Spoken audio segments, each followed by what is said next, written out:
Welcome back. This is Ngosa Lungu from Financial Insight. I'm here today with Mara from Jacaranda Hub, Zambia. Hi Mara, how are you today? Hi Ngosa, I'm good, thanks. How are you? I'm fine, thank you. How have you found your day today at ICA? Super exciting. I think the last 2 days, today I enjoyed the pitches more. The pitches that are the startups that are bidding for finance from the Green Tech Zambia. Those were quite exciting, and it's just so amplifying to see a lot of businesses, solutions to some of Zambia and Africa's critical challenges, to see imaginative ideas, I think innovative ideas that are basically changing the trajectory of Africa. This is exactly what these platforms are for, to be able to showcase the potential for change, the potential for growth, and just bringing all these people together. The number of investors, people within the ecosystem from different sectors, all looking for finance, all providing finance. To have this platform is such an amplifying thing, and I think this is where Zambia needs to be headed if we're going to close the financial gap. Yeah, that is very true. Yeah. As I was speaking about Jacaranda Hub, Yeah. could you please explain more about that? So we're an enterprise support organization, basically your partner in incubating, accelerating businesses. We start from startup businesses at idea stage all the way up to commercial businesses or commercial entities, so providing incubation services, hub services, providing business advisory support or services. We work directly with customers that are looking to either improve their business models or start a business, and also work with entities or developmental agencies, government, and also corporate companies that are basically have a mandate in their organization to either support businesses, to support organizations that are looking to strengthen their operational structures or systems, also maybe even in specific sectors that are looking maybe to grow in agribusiness, in transportation or mobility or supply chain. So we basically have a B2B and a B2C model. Yeah. And today you had a panel sitting discussion, Yes. if I'm not mistaken? Yes, I was facilitating a collab, and we're focusing on youth empowerment and addressing the access to finance for youth. Yeah. Would you like to speak more on that? Yes, quite interesting youth that we had in our section.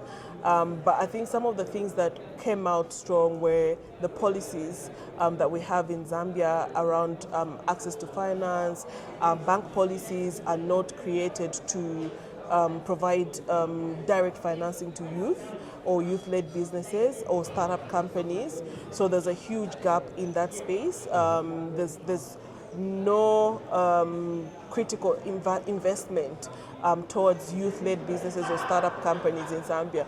Yes, you have a few competitions here and there. There's a challenge here. You can win $1,000, you can win $10,000, $50,000, or even kwacha, but it's not substantial, especially for one who's trying to raise a company or raise a business. So as an organization, we're looking into that space and trying to close this gap, especially the youth segment, and developing a fund or an instrument that will start financing youth-led businesses, both pre-revenue and post-revenue. Yeah. That's a really good initiative. Yeah. I hope you guys manage. I think we are. The interest is very high.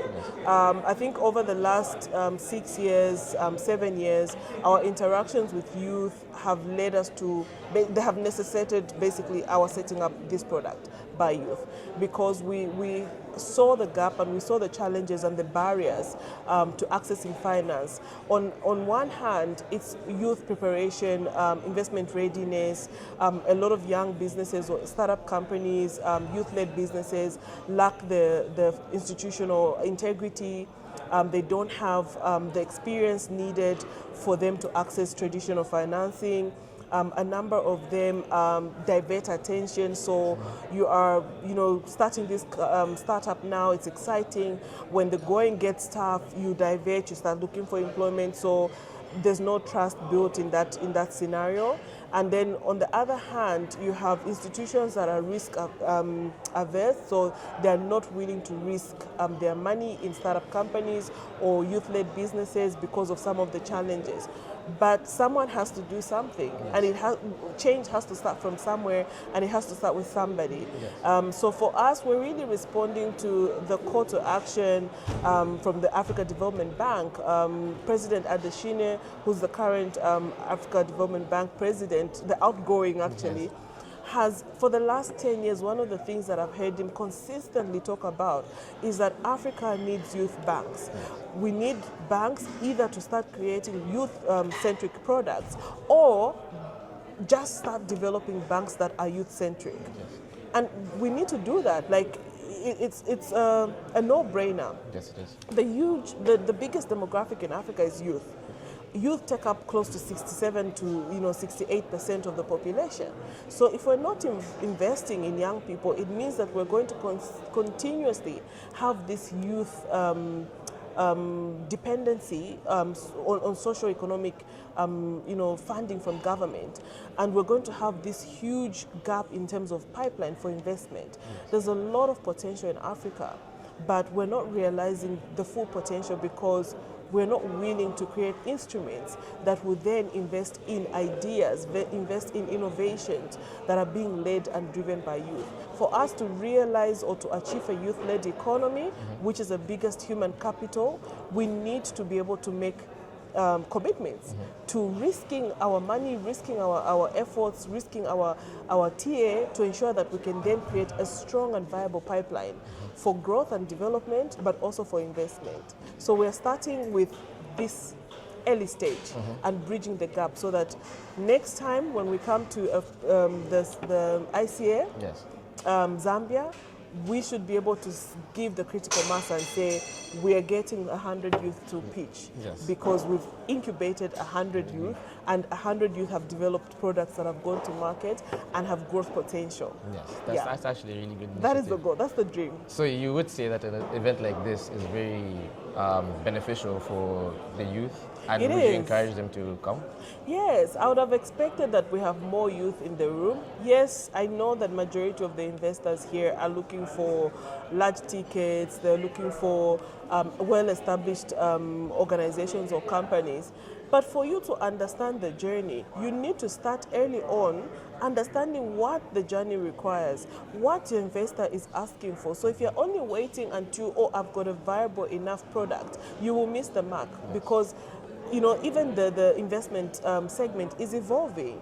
Right? So for you to fully understand and start preparing yourself and lock in, you need to be in spaces like this at an early stage. Even if you're still at idea stage and you don't qualify, it's important for you to understand what investors are looking for you to start preparing yourself. That is what makes up part of the journey of investment readiness. It's education.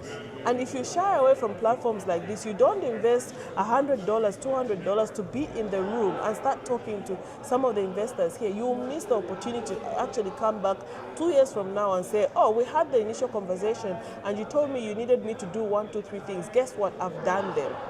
That is what builds viable finance. It's also relationships. Investors invest in people. Not just so ideas. Give them the opportunity to actually meet the person even before you have a product, right? So it's very important that young people start finding themselves in such platforms. So next year, I hope we can have more youth representation. At least some that you can also bring yourself as you incubate them. Absolutely, definitely. Next year, we're bringing numbers. No, thank you very much. That was very insightful. Do you have anything you'd like to say to our viewers? Congratulations, firstly, to Financial Insights Zambia. I think you've grown significantly, but also your work around amplifying our voices, showcasing our work, that's super important. I think telling stories is what will encourage people to find themselves in spaces like this. And if you're not telling our stories, it's very difficult for us to reach the critical mass and for us to be able to showcase that as much as the economy can be tough on one hand, there are positive things happening in our ecosystem, and so we should focus on the positives and not the negatives. So thank you so much for carrying our voices. But to everybody out there, Zambia is the place to be. look, if you're looking for investment, you need to be in spaces like this. If you're looking for, raising capital or raising money, you need to start speaking to the investors and being in an environment like this, and just network with ecosystem collaborators, partners, like-minded thinkers, because this is exactly where you'll find the information that you're looking for. People complain about access to information, access to opportunities.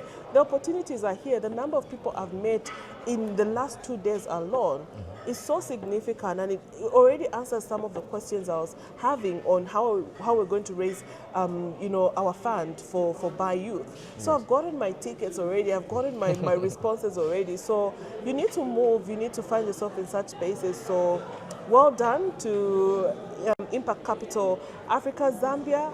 Once again, they've exceeded expectations. Last year was great. I attended the first one last year. Oh, yeah? And I said I'm going to be there, this year. So coming back this year, the bar has been raised, even more. So let's keep meeting, let's keep interacting, let's keep collaborating. Collaboration is key. Yes, like, we cannot overemphasize the aspect of collaboration and it being like an amplifier for growth and development. Yes. Like, Zambia is so small an industry for us to be so worried about competition. Competition is there and competition is good. Yes. Don't fear it, embrace it, and know what gives you the value proposition to be able to do better, the competitive edge and that competitive differentiating factor that will make you a better candidate for customer engagement than the other person.